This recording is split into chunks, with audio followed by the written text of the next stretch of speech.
جو بھی لوگ آپ کو ایسے ملیں گے جن کو روحانیت کے بارے میں کچھ معلومات ہیں، تو وہ کسی فقیر کے پاس اول تو جائیں گے نہیں، اگر جانا ہی پڑا تو وہ صرف شکل دکھا دیتے ہیں، سلام کیا اور چلے گئے۔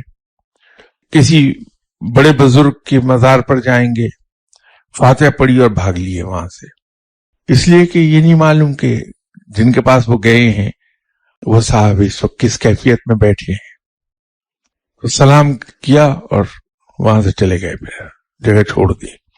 ایسے لوگ فائدے میں رہتے ہیں، شیخ سے بہت کچھ لے جاتے ہیں۔ جیسے آپ کو معلوم ہے کہ روحانیت میں ہر شہر کا ایک حاکم ہوتا ہے، تو جس طرح سے سول سروس میں بھی اور آرم فورسز میں بھی ایک دستور ہے کہ جونیئر سینئر کو سلام کرتا ہے، تو اگر کوئی سینئر آدمی اس شہر میں کہیں چلا جائے تو اس علاقے کا حاکم ڈیوٹی باؤنڈ ہے کہ اس وزٹنگ سینئر آدمی کو سلام کرے، ملنے آئے۔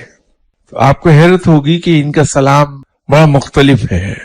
ہمارا تو اگر افسر آ جائے گا، ہم جائیں گے تو جا کے اس کو سلام کر کے مزاج پرسی کر کے اس کے جوتے سیدھے کریں گے، اس کے سر کی ٹوپی سیدھی کر دیں گے، اپنے رومال سے کرسی صاف کر دیں گے، ہزار خوشامد کر دیتے ہیں ہم۔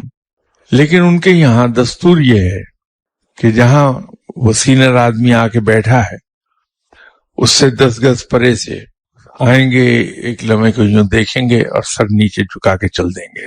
کوئی دعا سلام نہیں ہوتی، کوئی کچھ نہیں ہوتی، لیکن وہ سلام ہو گیا۔ اسی لیے ہے کہ جو آیا ہے وہ معلوم نہیں کس کیفیت میں بیٹھا ہے۔ یہ ادب کی وجہ سے یہ دستور ہے یہاں۔